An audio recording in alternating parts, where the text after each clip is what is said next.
Following the setbacks during the 1941 campaign in the Soviet Union, the Germans were in great need of finding a proper answer to the T-34 and KV tanks. They decided to go with two different solutions. One was to simply upgun vehicles already in production, for example the Panzer IV and the StuG III. The other solution involved more modifications, chief among which was removing the turret or parts of the superstructure and adding a new fighting compartment to an older vehicle, usually equipped with different variants of the 7.5cm anti-tank gun, and sometimes even using some captured weapons. One such project was based on the Panzer 38T chassis and armed with the StuG III's L43 gun. Hello, and welcome to another Tank Encyclopedia voiced article. I'm your host Mark, and today I will be covering the 7.5cm StuK auf Panzer 38T. If you like our videos and want to support us, please consider donating on Patreon or PayPal. All of the funds will be used to improve future Tank Encyclopedia content.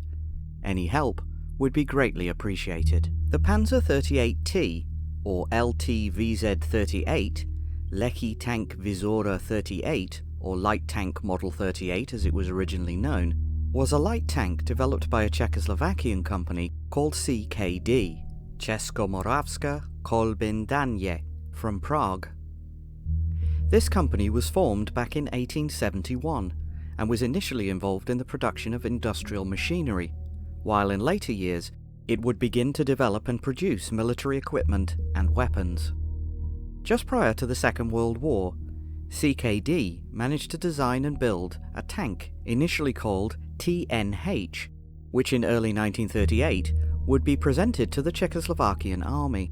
The army was impressed with its overall performance and placed an order for 150 such vehicles in 1938. The first series of 10 tanks was actually completed by the time of the German annexation of what was left of Czechoslovakia and the creation of the Protectorate of Bohemia and Moravia and the Slovakian Republic puppet states. With the occupation of former Czechoslovakian territories, the Germans came into possession of the Škoda and CKD factories. CKD would be renamed to BMM, Böhmische Mährische Maschinenfabrik, by the Germans. The new owners were highly impressed with the LTVZ-38 design, so they not only completed the first series of 150, but continued producing more in the coming years. Under German use, the name of this vehicle was changed to Panzer 38T. Suffering from great shortages of tanks, the Germans employed the Panzer 38T during the Polish, Western, and even Balkan campaigns. The Panzer 38T, to a great extent, ended its career as a first-line combat tank in 1941, during the invasion of the Soviet Union. While it would still be used in smaller numbers by the Germans on the front lines, its reliable chassis was instead massively reused for other projects during the war.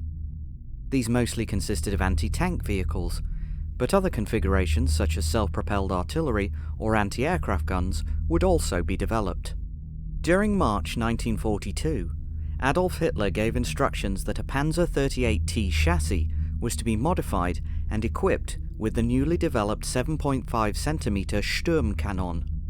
This was a development of the German 7.5cm Pack gun, modified to be used on the Sturmgeschütz chassis. BMM began making the necessary preparations for this project once it received the instructions. The gun and the mount were to be provided by Rheinmetall Borsig. Unfortunately, the precise history of this vehicle is poorly documented in the sources. Actually, there is barely any information on it. What is known is that BMM managed to build one prototype, or at least a partially built wooden mock-up, which was placed on the Panzer 38T chassis. Which version was used?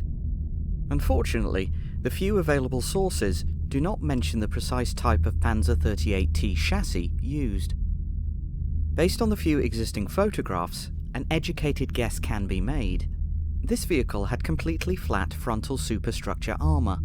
This was introduced during the production of the Ausf.A E version, remaining on the Ausf.As F, S, and G. The S can be ruled out, however, as it had a completely different front visor port. The remaining 3 versions are almost identical and very difficult to distinguish.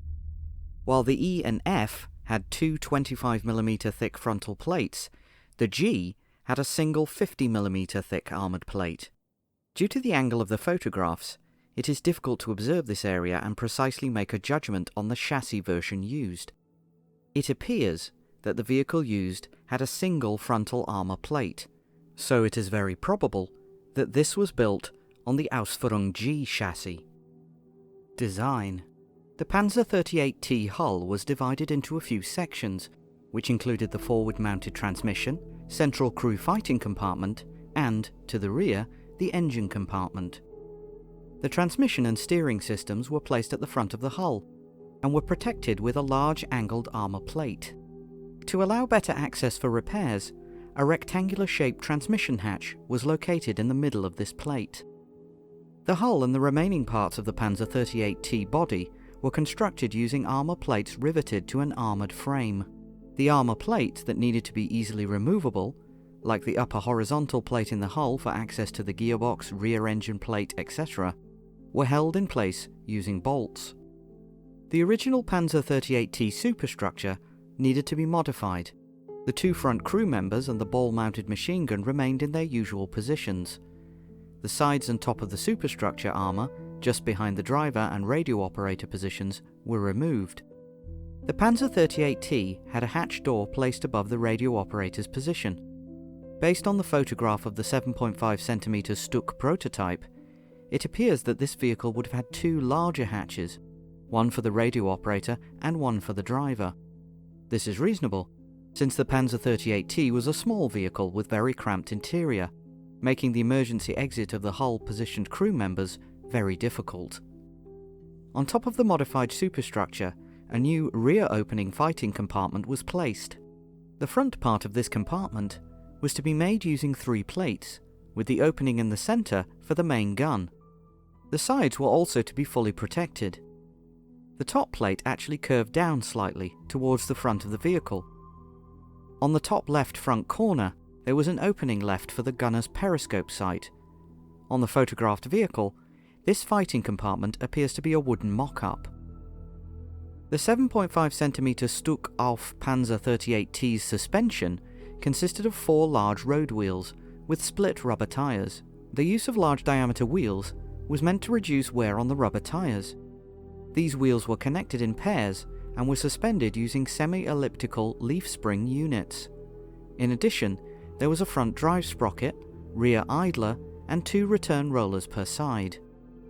The power unit of this new vehicle was a Praga TNHPS-2 6-cylinder gasoline 125 horsepower engine at 2,200 RPM. With the added armour plates, ammunition, and the larger gun, the overall weight had increased from 9.4 to 11 tons. While the original maximum speed was around 42 km an hour, with the added weight, it was decreased to 35 km an hour. Given that this vehicle was based on the Ausf.A E, or later versions, its frontal chassis armour was 50mm thick. This was either made of 2 welded 25mm plates or a single 50mm plate. The sides were 15 or 30mm, depending on the version of chassis being used. The new combat compartment's armour protection is unknown, but it would probably have been only lightly protected in order to save weight. The sides and top armour would probably be around 10mm thick, while the frontal armour would either be the same thickness or slightly thicker, possibly up to 30mm. The thick trapezoidal part in front of the gun shield was 50mm thick. The sides were 30mm and placed at 17 degrees. The top and bottom were also 30mm thick. The large gun shield was 50mm thick. The main armament of this vehicle was the 7.5cm StuK III L43 gun. It was developed by Rheinmetall Borsig and Krupp for use in the Sturmgeschütz vehicles. This gun had a semi-automatic breech, with a vertical sliding block, and was electrically fired. The 7.5cm StuK IV L43 could fire shells at a muzzle velocity of 750 meters per second, and could penetrate 82mm of 30-degree angled armour at 1 kilometre. In its original configuration for the StuG III, the elevation was -6 degrees to +17 degrees, while the traverse was 10 degrees in both directions. For engaging direct targets, an SFL ZF-1A gun sight was used. The recoil cylinders were placed above the gun and were protected by an armoured deflector guard. To the rear of the breech, a protective recoil shield was placed. In addition, a canvas bag for spent ammunition was placed under the gun breech. Production started in March 1942, but it did not last long, as it would be replaced with the L-48 version. The 7.5cm StuK Panzer XXXVIII was to be armed with this gun, together with the enclosed deflector guard. While the armour-piercing capabilities would remain the same, other characteristics like the elevation or the quantity of ammunition are unknown. Given that the centre of mass for the gun was rather high, and with the extra weight of the gun armoured deflector guard, some stability issues might have occurred. Probably in order to counter this, a large travel lock was provided. Beside the main gun, the machine gun in the hull was unchanged. The 7.92mm VB VZ-37 ball-mounted machine gun was operated by the radio operator. It had a traverse of 35 degrees to the right and 11 degrees to the left, with an elevation of -14 to +25 degrees. For aiming this machine gun, a telescopic sight with 2.6 magnification was provided. Fate. Once the produced prototype was examined, a production order was not given. While the sources do not provide any reason for it, they do offer some suggestions. Authors P. Chamberlain and H. Doyle, Encyclopedia of German Tanks of World War II, Revised Edition, in the section that discusses the 7.5cm Pak 40-3 Panzer XXXVIII Ausf.A, mentioned that, besides it, a second prototype armed with the StuK 40, based on the Panzer XXXVIII Ausf.G, was also presented. This is interesting information, as both vehicles are quite similar in appearance, with some differences like the armament and the armour's overall design. A possible reason why this project was rejected may lay in the main gun chosen for the vehicle. The Sturmgeschütz gun was probably unsuited for this vehicle. On the other hand, the slightly modified 7.5cm Pak 40-3 offered much simpler installation, without the need for the deflector guard. The 7.5cm StuK 40 L43 gun was also a weapon that was built in small numbers, and was phased out in favour of the longer barrel L48 gun. We also do not know if this gun caused any mechanical difficulties or problems during the installation. The most logical conclusion is that this vehicle was rejected because other anti-tank Panzer XXXVIII based vehicles had much simpler designs and could be produced easier and more cheaply. Conclusion. The generally unknown and poorly documented 7.5cm StuK Panzer XXXVIII was surely an interesting attempt made by the Germans to reuse available resources and production capabilities to quickly produce an anti-tank vehicle. The Panzer XXXVIII chassis, for example, was well developed and mechanically reliable. Despite not being adopted for service, it was built on a concept used extensively by the Germans during the war, the Marder series for example, by mounting a strong anti-tank gun on a lightly protected tank chassis. While it would have had sufficient firepower to oppose Soviet armour, its own poor protection would offer limited survivability in case of enemy retaliation. And that's it for this video. If you liked it, please leave a like and subscription. You can find more information relating to this vehicle in the full article, which is linked in the description. If you like what we are doing and want to let us continue working on these videos, please consider donating on Patreon or PayPal. All of the funds will be allocated to improving our articles and videos for you. Until next time, keep us in your sights.